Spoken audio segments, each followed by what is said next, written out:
우리 돌파 두 번째 시간입니다. 우리 함께 따라해 볼까요? 교만. 네. 오늘 교만에 대한 제목으로 돌파 두 번째 시간 함께 말씀을 나눠보도록 하겠습니다.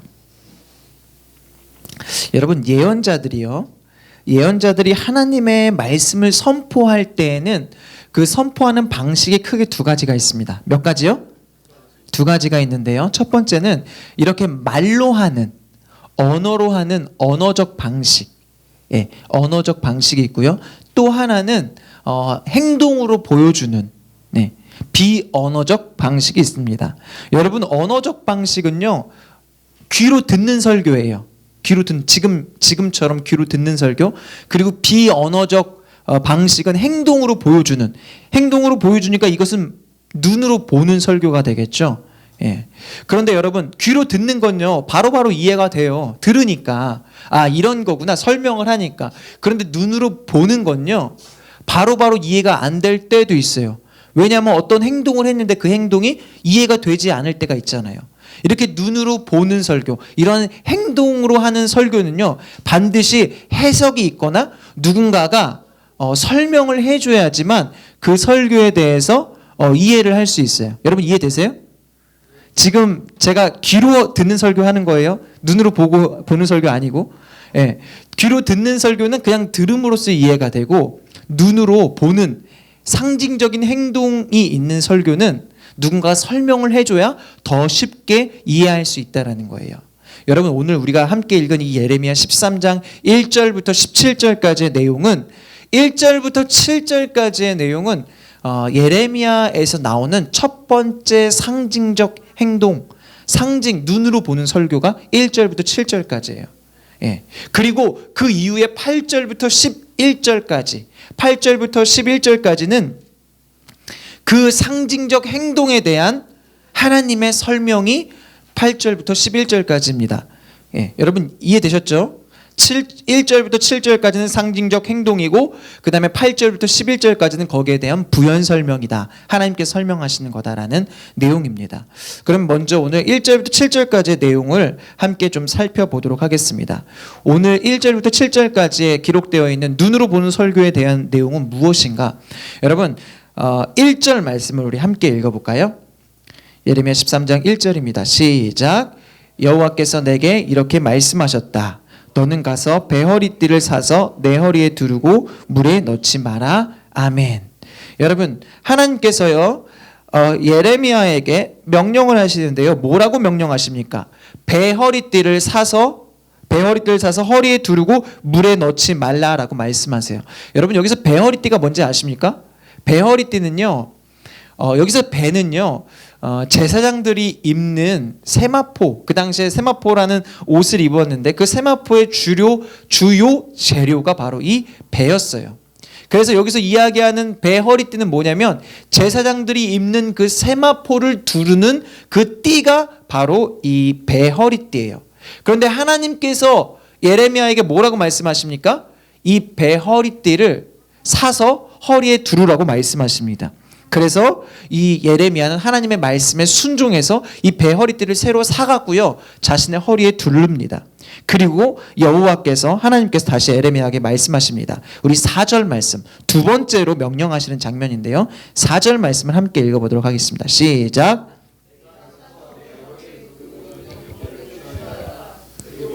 유프라테스로 가서 그곳 바위틈 사이에 그것을 숨겨라. 아멘. 여러분, 유프라테스로 가서 그 자신이 두르고 있었던 그 배허리띠를 숨겨라라고 말씀하십니다. 여러분, 보세요. 이 당시에 예레미야가 살고 있던 지역이 아나돗이라는 지역이었습니다. 아나돗이라는 지역이었는데, 아나돗에서 여기 성경에 기록된 유프라테스까지의 거리가 563km 정도 돼요. 563km 정도. 이게 어느 정도의 거리냐면요, 서울에서 제가 찾아봤어요. 서울에서 부산까지 거리가 대략 400km 정도예요. 서울에서 부산까지 400km인데, 여러분, 지금은 뭐 우리는 교통편이 잘 발달되고 KTX도 있고 SRT도 있고 그 다음에 고속버스도 있고 비행기도 있지만, 이때는 이런 게 있었나요? 없었죠. 이때 이동을 할 때 뭘로 갔을까요? 걸어서 갔죠. 당연히 걸어서 갔는데 서울에서 부산까지 찾아보니까 걸어서 여행을 하신 분들이 꽤 있으시더라고요. 서울에서 부산까지. 그런데 이 서울에서 부산까지 여행을 하려고 길도 잘 알아보고 체력도 준비하고 잘 준비된 성인 어른이 서울에서 부산까지 여행하는데 가장 빠르게 한 그 날수가 며칠인지 아세요? 400km 정도 되는데 12일이 걸리더라고요. 12일이 걸렸는데 발도 아프고 물집도 생기고 너무 이제 어쨌든 최선을 다해서 걸었던 게 12일이에요. 그러면 여러분 보세요. 서울에서 부산이 400km인데 아나도에서 유프라테스까지는 563km예요. 그렇다면 지금은 길이 잘 닦여 있지만 이때 이 장소는 길이 잘 닦여 있지 않았잖아요. 최소 며칠 정도 걸릴까요? 최소 20일 정도는 걸린다는 얘기예요. 그러면은 왕복으로 며칠 걸립니까? 20일. 가는데 20일, 오는데 20일. 총 며칠이요? 40일이 걸리는 그러한 여정이죠. 그냥 하나님께서 뭐라고 말씀하세요? 4절에 지금 네가 허리에 두르고 있는 이 배 허리띠를 유프라테스 강가에 가서 이것을 바위 틈에 숨겨라라고 말씀하시잖아요. 근데 이거 숨기라고 40일을 왔다 갔다 하라라는 거예요. 여러분, 그래서요 사람들이 생각하기를 이거 유프라테스가 맞나? 아니면 이거 유프라테스라는 환상을 본 거 아닌가? 라고 생각을 하기도 하고요. 이게 학자들의 의견이 되게 분분해요. 왜냐면은 밑에 보시면 세 번째 명령이 또 나오거든요. 세 번째 명령이 뭐라고 되어 있냐면 그곳에 한 번 더 갔다 와라라요. 한 번 더 갔다 와라. 그러면 여러분 총 며칠이에요? 총 며칠? 최소 80일이에요. 그냥 걷기만 한 게 최소 80일이라고요. 최소 80일인데 그래서 이거 정말 진짜냐? 이거 정말 그곳에 갔다 온 거 맞냐? 유프라테스가 맞냐? 라는 그러한 의견들이 너무나 분분한 거예요. 어떤 분들은 야 하나님의 말씀인데 당연히 순종하지 않았겠느냐라고 이야기도 하지만 이게 아닐 가능성도 높다라는 거예요. 여러분 그래서요 원어를 보면요 이 원어를 보면은 이 우리는 유프라테스라고 기록이 되어 있잖아요. 저도 그래서 말씀을 준비하면서 이거 당연히 유프라테스지 여기 유프라테스라고 기록되어 있으니까 라고 생각을 했는데 이 원문에 보면요 이 원문에는 이게 페라트라고 기록되어 있어요. 우리 함께 따라해 볼까요? 페라트라고 기록되어 있거든요. 그런데 저는 유프라테스라고 믿었는데 어떤 목사님이 성지순례를 다녀오셨는데 성지순례 갔다 온 얘기를 해주시더라고요. 그래서 성지순례를 갔는데 마침 이 예루살렘 이쪽 지역을 지나갈 때 가이드가 이 부분에 대해서 이 예레미야 성경 부분에 대해서 그 설명을 해주더라는 거예요. 그러면서 여기에 지금 이렇게 번역에는 유프라테스라고 되어 있지만 이게 거기 이 예루살렘에서 얼마 떨어지지 않은 몇 킬로 떨어지지 않은 곳에 엔페라트라는 국립공원이 있대요.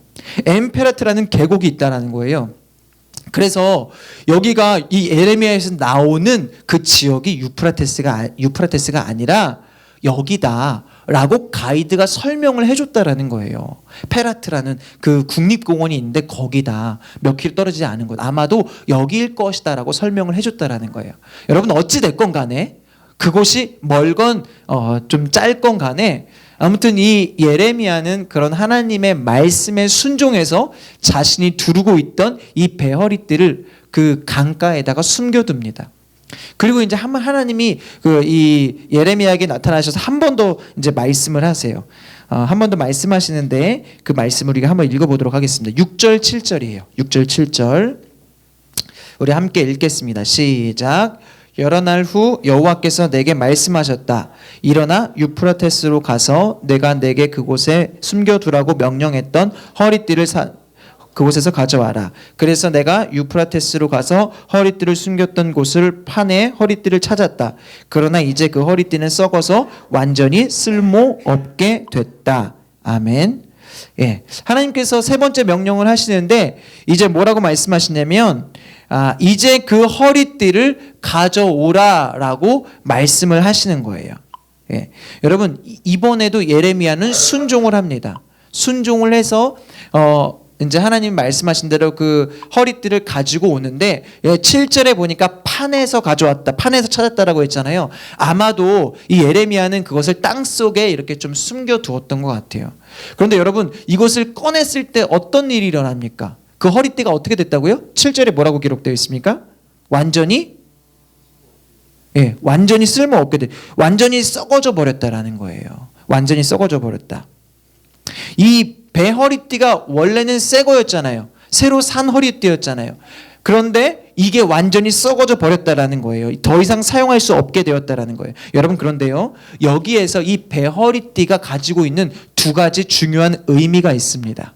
첫 번째는요, 이 배 허리띠는 무엇을 의미하냐면요, 이스라엘을 의미합니다. 우리 함께 따라해 볼까요? 이스라엘. 이 배 허리띠가 의미하는 첫 번째 의미는 이스라엘이에요. 두 번째는요, 이 이스라엘이 이렇게 썩어졌는데 이스라엘을 썩게 한 원인이 있을 거 아닙니까? 이스라엘을 썩게 한 원인을 썩게 하시겠다라는 거예요. 한마디로 이스라엘을 이렇게 망하게 한 그 원인을 하나님께서 심판하시겠다라고 말씀하시는 거예요. 여러분, 이제 이러한 이 상징 행동, 1절부터 7절까지가 상징 행동이었다면 8절부터 11절까지는 이것이 어떤 의미를 가지고 있는지에 대해서 하나님께서 설명하시는 장면이 나옵니다. 우리 8절부터 11절까지인데 우리 PPT가 안 되니까 우리 8절부터 11절까지를 우리 주보에 기록되어 있으니까 우리 한번 읽어보도록 하겠습니다. 8절은 제가, 9절은 여러분이, 10절은 제가, 11절은 여러분이, 이렇게 읽을게요. 그때 여호와의 말씀이 내게 임해 말씀하셨다.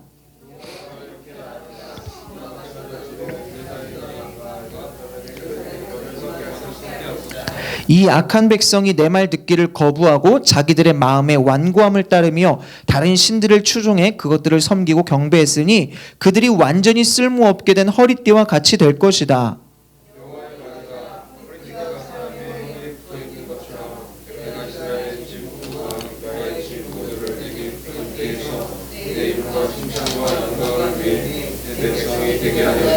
그러나 그들이 듣지 않았다. 아멘. 여러분, 이 배허리띠는요, 하나님 안에 있는 이스라엘을 뜻합니다. 하나님 안에 있는 이스라엘. 원래는요, 이스라엘은요, 하나님 안에 있어야 돼요. 누구 안에 있어야 된다고요? 하나님 안에 있어야 돼요. 우리 함께 따라해 볼까요? 하나님 안에, 하나님 안에, 하나님 안에 있어야 돼요. 그럴 때, 하나님 안에 있을 때 그들은 하나님의 영광이 되고 하나님의 칭찬이 되는 그러한 존재예요. 그런데 그들이 지금 하나님을 떠나서 어디로 갔습니까? 강가에 나갔잖아요. 그 배허리띠가 강가에 갔을 때 그 허리띠는 어떻게 됐습니까? 완전히 썩어져 버렸죠. 더 이상 쓸모없는 존재가 되었다라는 거예요. 여러분, 이 허리띠가, 이 배허리띠가 가지고 있는 의미가 두 가지가 있다라고 말씀드렸어요. 첫 번째 의미가 뭐였죠? 배허리띠는, 우리 함께 따라해 볼까요? 이스라엘. 이스라엘이고, 두 번째는요, 이스라엘을 망하게 한, 이렇게 썩게 한 원인을 하나님이 썩어지게 하겠다, 심판하시겠다라고 말씀하셨다라고 했어요. 여러분, 여기서 중요한 건 이거예요.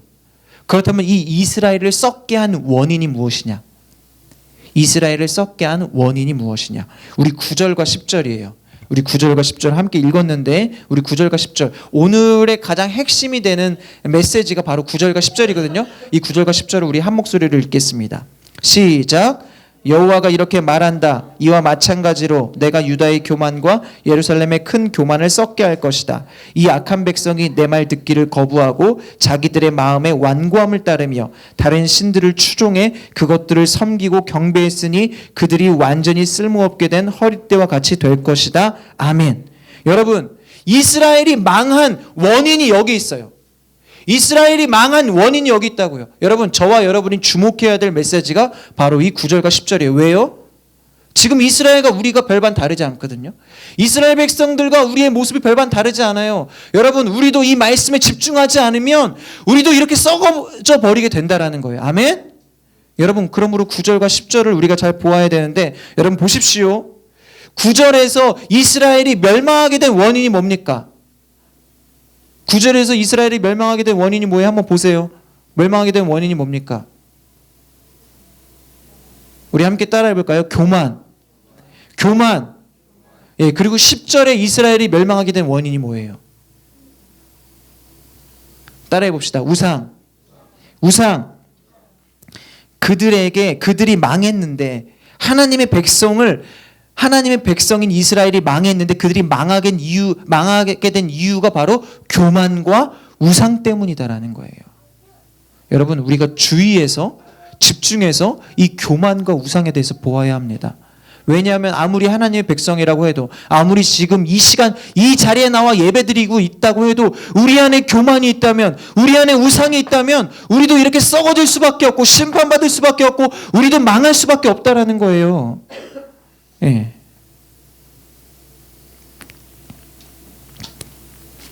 여러분, 우리가 지난주에 우상에 대한 말씀을 나눴어요. 하나님이 가장 싫어하시는 게 뭐라고요? 우상이에요. 성경에 보면 하나님이 우상 숭배하지 말라고 계속 말씀하시거든요. 하나님은 우상 숭배하는 자들을 가증하게 여긴다라고 말씀하세요.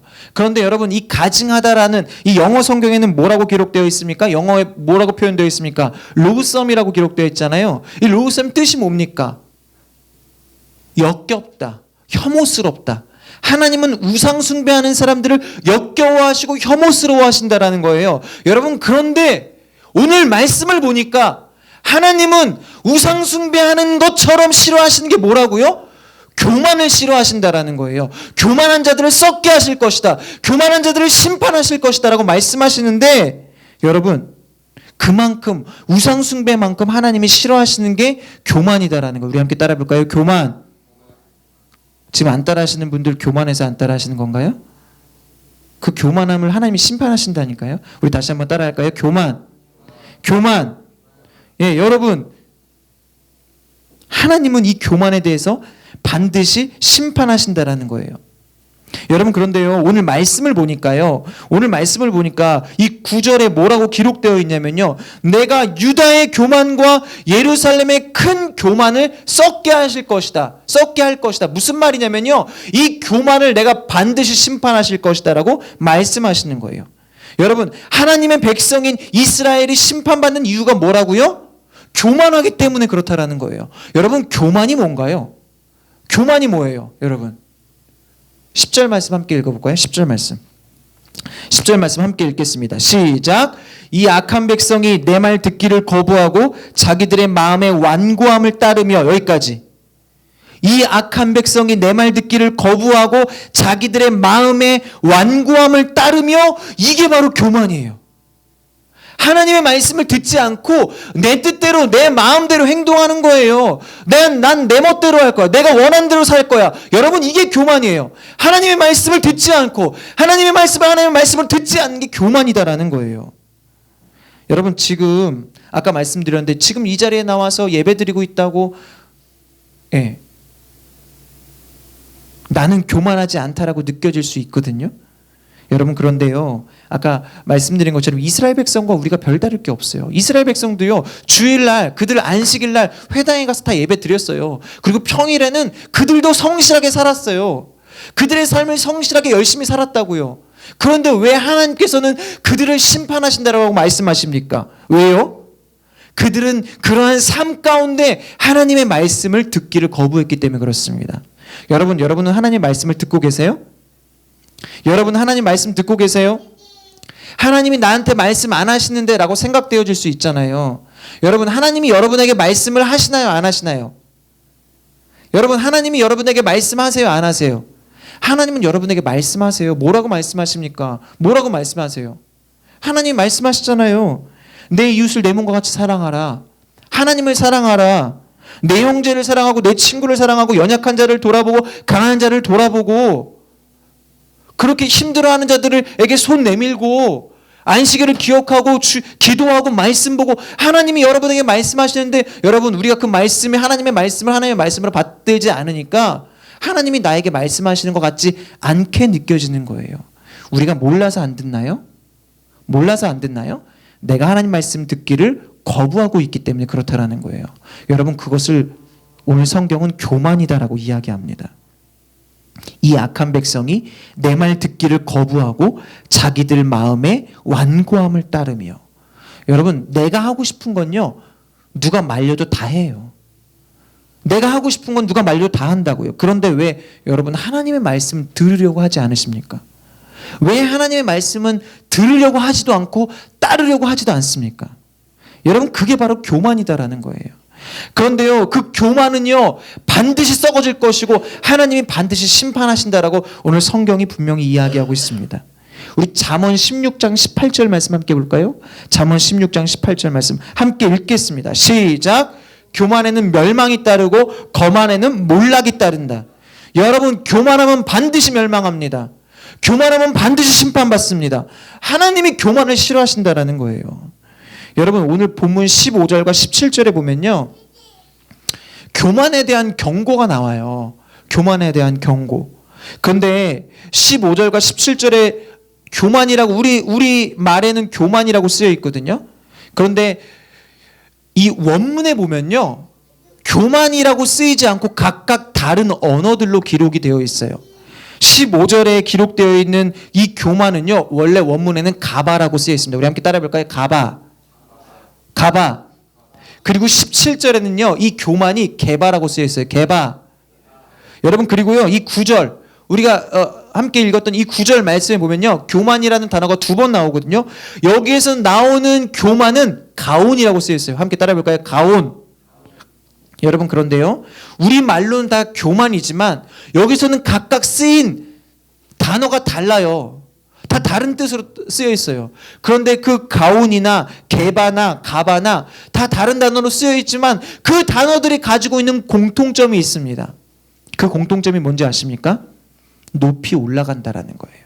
높이 올라간다. 끝없이 올라간다. 끝없이 높이 올라간다. 여러분 교만이 무엇이냐면 끝없이 높아지는 것, 이것이 바로 교만이에요. 얼마나 높아지냐면 하나님의 말씀으로 받지 않고 내 뜻대로 내 마음대로 살 만큼 높아지는 것, 이것이 교만이다라는 거예요. 여러분 성경에서 말하는 교만은 좀 더 포괄적인 의미입니다. 우리는 교만하면은 이렇게 생각해요. 좀 잘난 척하고 남들 말 무시하고 듣지도 않고 이것을 교만이라고 생각하거든요. 그런데 오늘 성경이 이야기하는 교만은 바로 이런 것입니다. 하나님의 말씀을 듣지 않는 것. 그러니까 하나님의 말씀을 듣지 않고 하나님의 뜻을 행하지 않는 것, 이것이 바로 교만이다라는 거예요. 여러분 최초로 교만에서 타락한 존재가 있습니다. 그게 뭔지 아세요? 그게 누군지 아세요? 최초로 성경에 나오는데 최초로 교만에서 타락한 존재, 그건 바로 사탄이에요. 우리 함께 따라해 볼까요? 사탄. 사탄은요 최초로 교만해서 타락한 존재예요. 사탄이 원래 천사였어요. 천사였는데 이 천사가요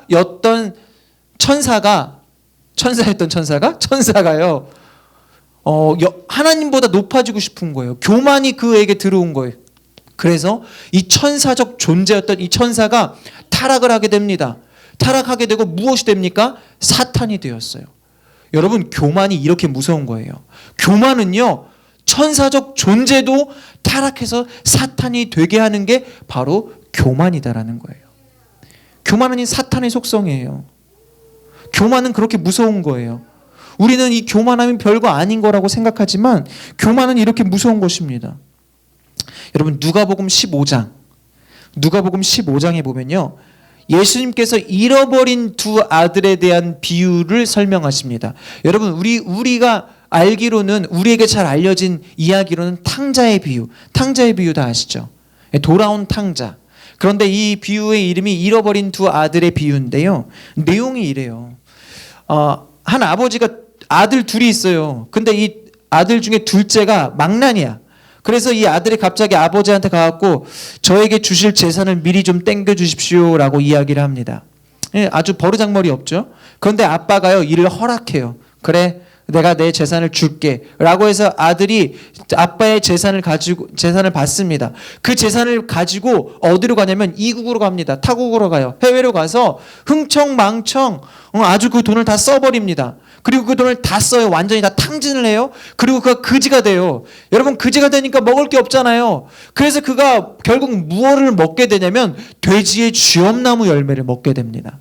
그가 돼지의 쥐엄나무 열매를 먹다가 문득 이런 생각이 들어요.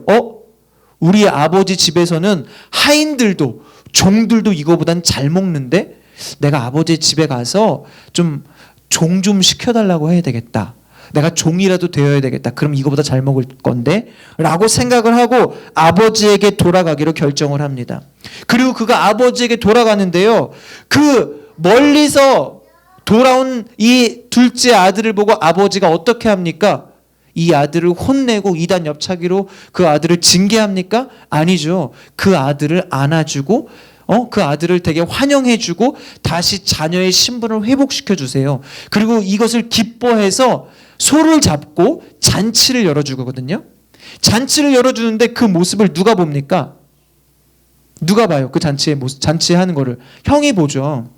형이 와서 보고 이 잔치는 무슨 잔치냐라고 종에게 물어봅니다. 그랬더니 둘째 아들이 돌아와서요, 주인이 이렇게 잔치를 벌어주셨어요 라고 했더니 형이 화를 내는 거예요. 아니, 나한테는 양 한 마리 안 잡아주더니, 염소 새끼 한 마리 안 잡아주더니 어떻게 저런 망나니 같은 놈을 징계하지 않고 어떻게 저놈에게 저런 잔치를 베풀어 주십니까? 라고 그 형이 이제 아빠한테 불만을 막 이야기하는 거예요. 그때 아버지가 나와서 이 형을 이렇게 달래주는 장면이 이 누가복음 15장에 나오거든요.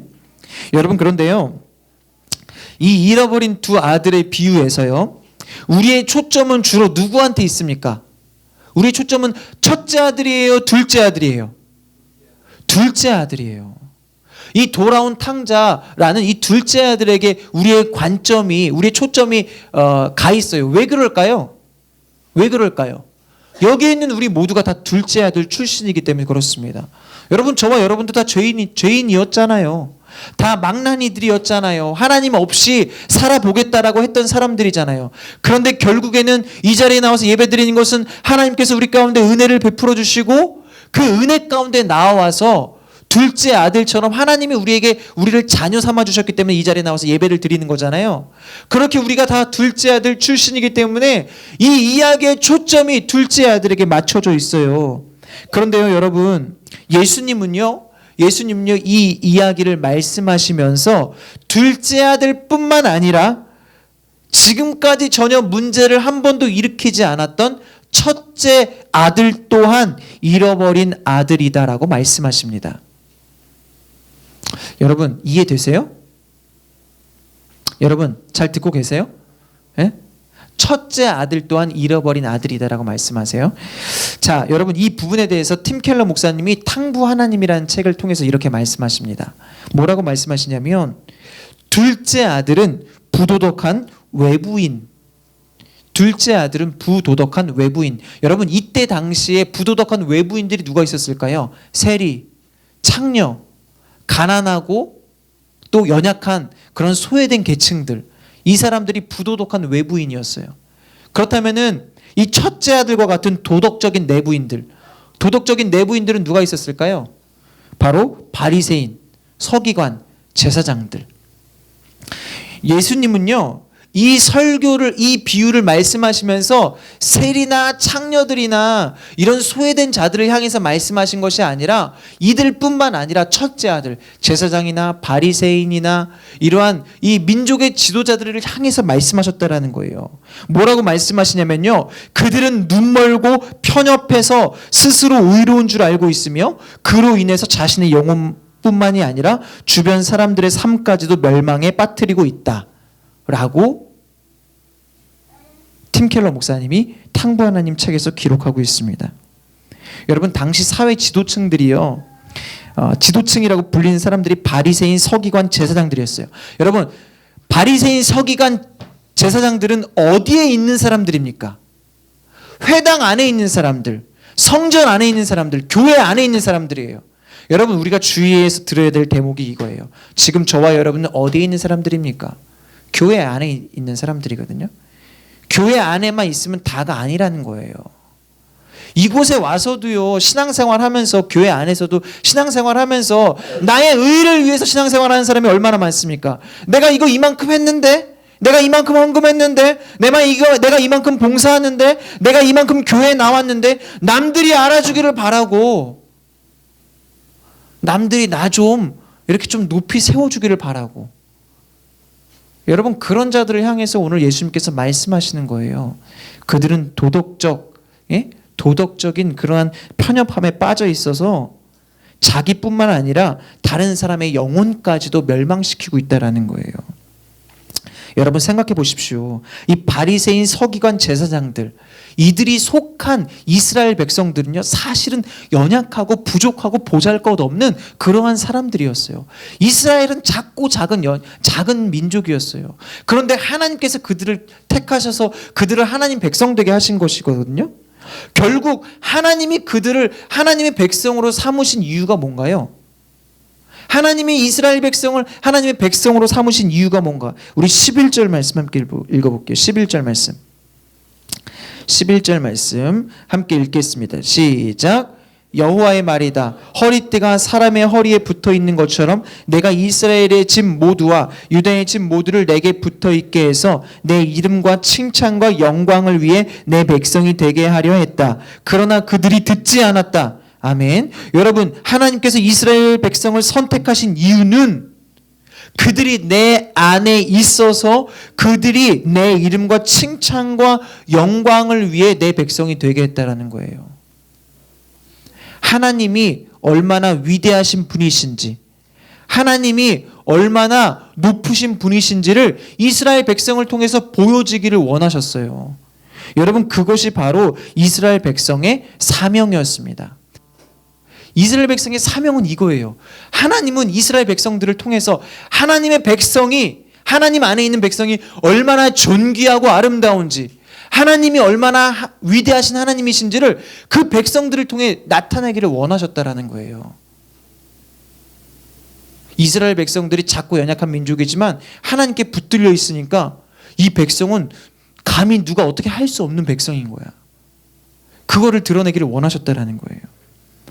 여러분, 그게 바로 이스라엘 백성들의 사명이었어요. 이스라엘 백성은 하나님의 말씀대로 하나님의 뜻대로 살아서 다른 백성들에게도 하나님이 이만큼 위대하신 하나님이시니까 너희들도 하나님을 믿어야 돼, 이것을 증거하는 게 이스라엘 백성의 사명이었다라는 거예요. 여러분, 그런데요, 바리새인들과 서기관들과 지도자들, 그들은 민족의 지도자들로서 당연히 연약한 자들을 돌아보아야만 했습니다. 돌아보아야만 했어요. 그들의 역할과 사명이 그거예요. 그런데요, 그들은요, 이런 창녀나 세리나 과부나 고아 등을 무시하고 그들을 오히려 멀리합니다. 소외된 계층을 오히려 더 소외시켰던 사람들이 이 사람들이었다라는 거예요. 여러분, 그들이 왜 그렇게 됐나요? 그들이 왜 그렇게 됐나요? 결국엔 교만했기 때문에 그렇다라는 거예요. 우리 함께 따라해 볼까요? 교만.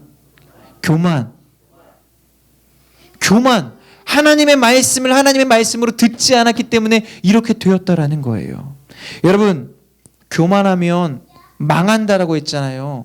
이스라엘 백성들이 이렇게 이스라엘의 지도자들이 이렇게 교만하니까 정확하게 그들이 40년 뒤에 이스라엘이 멸망하게 됩니다. AD 70년에 로마의 티투스에 의해서 이 이스라엘이 멸망을 하게 되죠. 여러분, 잃어버린 두 아들의 비유에서 저와 여러분은 어떤 모습을 하고 있는지를 우리가 좀 돌아보았으면 좋겠어요. 여러분은 지금 잃어버린 두 아들 중에 돌아온 탕자로서 아직도 여전히 하나님의 은혜가 필요한 탕자로서의 모습을 유지하고 있습니까? 아니면 첫째 아들처럼 변질되어서 내가 하나님의 백성으로서 은혜 입은 자로 이 자리에 와 있는데 종교적 도덕주의에 빠져갖고 열심히 신앙생활 안 하는 사람들을 정죄하고 사람들을 판단하고 누군가 나를 알아주길 원하고 이러한 신앙생활을 하고 있지 않습니까? 여러분은 어느 지금 부류예요? 이제 말씀을 마무리할 거거든요. 말씀을 마무리할 건데, 여러분, 지난주에 드라마 바이블을 읽으셨어요? 드라마 바이블을 읽는데 지난주에 민수기가 나왔어요. 민수기가 나왔는데 민수기를 읽다 보니까 이런 내용이 나오더라고요. 하나님께서 이스라엘 백성들을 이제 출애굽하시고 이제 그 광야의 여정을 걷게 하시잖아요. 광야의 여정을 걷고 있는데 그 광야의 여정을 걷고 있을 때 이스라엘 백성을 이끄는 지도자가 누구였습니까? 모세였거든요. 근데 이 이스라엘 백성들이요, 모세를 향해서 끊임없이 불평하고 불만하는 거예요. 심지어는 그의 가족이라고 했던 아론과 미리암도 불평하고 불만하는 거예요. 예. 그런데요, 그렇게 이스라엘 백성들이 모세를 향해서, 지도자를 향해서 불평하고 불만을 할 때, 불평불만할 때, 그때 하나님께서 꼭 나타나세요. 그리고 모세에게 말씀하세요. 내가 이들을 심판하겠다라는 거예요. 지금 너에게 불평하고 불만을 이야기하고 있는 이 이스라엘 백성들을 심판하겠다. 여러분, 그런데 그때 모세의 반응은 한결같았습니다. 뭐라고 이야기하는지 아십니까? 하나님, 저들을 용서해 주세요. 저들은 하나님의 백성이에요. 우리 함께 따라해 봅시다. 하나님, 저들을 용서해 주세요. 저들은 하나님의 백성입니다. 여러분 생각해 보세요. 사실 제일 화나고 열받는 거는 모세 아닙니까? 아니, 내가 이스라엘 백성의 지도자로서 하나님이 세우셨고 나는 정말 최선을 다해서 이들을 이끌고 있는데, 매일 이들을 위해서 기도하고 중보하고 이들의 사랑으로 감싸주고 있는데, 이스라엘 백성들은 매일매일 원망하고 불평이야. 그러니까 얼마나 지치겠습니까? 얼마나 짜증이 나겠습니까? 여러분, 그런데요, 모세는 그렇게 짜증내지 않았다라는 거예요. 모세는 그러한 서운할 수 있는 상황 속에서도 서운해하지 않았다라는 거예요. 그가 했던 행동은요, 늘 하나님께 자비를 구하고 긍휼을 구하는 그러한 모습이었다라는 거예요. 하나님, 저들을 용서해 주시고 저들을 구원하여 주십시오. 여러분, 그런데 그게 모세의 사명이었다라는 거예요. 우리 함께 따라해 볼까요? 사명. 그게 모세의 사명이었어요. 그런데요, 그가 늘 자신의 사명을 기억하고 이렇게 자신의 사명을 이루는 삶을 살아갈 때 어떠한 일들이 일어나는가? 어떠한 일들이 일어나냐면 모세의 성품이 바뀌었어요. 모세는 되게 다혈질인 사람이었거든요.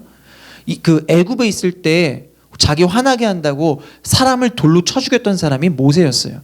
그런데 그렇게 다혈질인 사람의 그 사람을 하나님께서는 사명을 향해서 나아가니까 그의 성품도 변화시켜 주셨다라는 거예요. 우리 민수기 12장 3절 말씀. 민수기 12장 3절 말씀 함께 읽어보도록 하겠습니다. 민수기 12장 3절 말씀 함께 읽겠습니다. 시작. 땅 위에서 그보다 겸손한 사람이 없었습니다. 아멘. 여러분, 모세의 성품을 하나님께서 이렇게 겸손한 사람으로 바꿔주셨다라는 거예요. 그가 어떻게 했을 때? 그가 그의 사명을 향해서 꿋꿋이 걸어갔을 때. 여러분, 하나님이 주신 사명을 이루는 삶을 살 때 우리는 겸손한 사람이 될 수 있습니다. 여러분, 그런데요, 하나님이 주신 그 사명을 향해 나아갔다 라는 말이 무슨 말이냐면, 사명을 감당했다라는 것은 그 사명을 주신 하나님을 바라보았다라는 거예요. 우리 함께 따라 볼까요? 하나님을 바라보았다. 사명을 감당한다라는 얘기는 하나님을 바라보았다라는 이야기예요. 하나님을 바라보았다라는 이야기를 다시 다른 말로 표현하자면 겸손이라고 합니다. 우리 함께 따라 볼까요? 겸손. 겸손. 모세는 겸손한 자였기 때문에 하나님이 주신 그 사명을 온전히 감당할 수 있었다라는 거예요. 그런데요, 제가 지난주에 이 말씀을 들었을 때 마음에 유독 와닿는 거예요. 네, 마음에 유독 와닿는 거예요. 이스라엘 백성들이 이 모세를 향해서 끊임없이 불평하고 불만했을 때 모세는 그들에게 짜증내고 하나님, 이들을 심판해 주세요라고 한 것이 아니라 계속해서 그들을 위해서 하나님께 기도하고, 하나님, 이들을 용서해 주세요. 이들이 하나님의 백성이에요. 이들이 알지 못해서 그래요라고 그들을 향해서 기도했다라는 거예요. 그런데 이게 제 마음에 유독 와닿는 거, 이 말씀이 계속 와닿는 거예요. 왜 와닿았냐면, 아, 목회가 이런 거구나. 여러분이 말씀을 잘 듣지 않아도 말씀 시간에 분주하고 딴 생각하고, 자꾸, 그래도 여러분을 사랑하고 여러분을 위해 중보하고 여러분이 정말 하나님께 더 가까이 나아갈 수 있도록 끝까지 여러분의 영혼에 대해서 관심을 갖고 책임져야 되는 그 역할이 바로 저의 역할이고 그게 저의 사명이구나라는 것들을 지난주에 민수기 말씀을 듣는데 깨닫게 하시더라고요. 여러분, 그런데요, 우리 안에 있는 그 교만 있잖아요. 우리 안에 있는 교만, 내 뜻대로 내 마음대로 살고 싶은 그 마음, 하나님의 뜻을 행하지 않는 그 교만함, 그 교만함을 돌파할 수 있는 유일한 길이 바로 이 사명을 온전히 감당하는 거예요. 우리 함께 따라해 볼까요?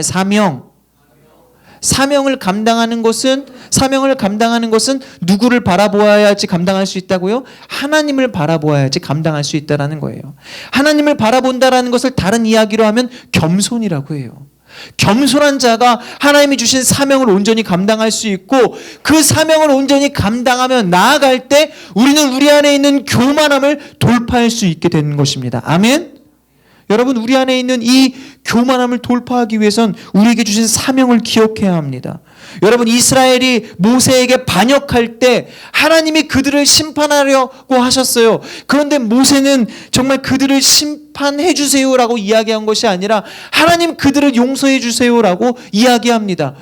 여러분, 그런데요, 모세가 이렇게 하나님 그들을 용서해 주세요라고 이야기할 수 있었던 이유가 뭔지 아십니까? 모세는 하나님 아버지의 마음을 알고 있었거든요. 누구보다 하나님이 이스라엘 백성을 사랑하는 것을 알고 계셨어요. 그렇기 때문에 그 하나님의 마음을 공감해서 나는 화가 나지만, 나는 열이 받지만 그들을 심판해 주세요라고 이야기한 것이 아니라 하나님이 이들을 더 사랑하시잖아요. 이들을 용서해 주세요. 이들에게 자비를 베풀어 주세요. 이들에게 긍휼을 베풀어 주세요라고 기도할 수 있었던 거예요. 여러분, 우리가 이 모세를 보면서 저와 여러분의 사명을 다시 한번 기억하기를 간절히 소망합니다. 하나님 아버지의 마음을 가지고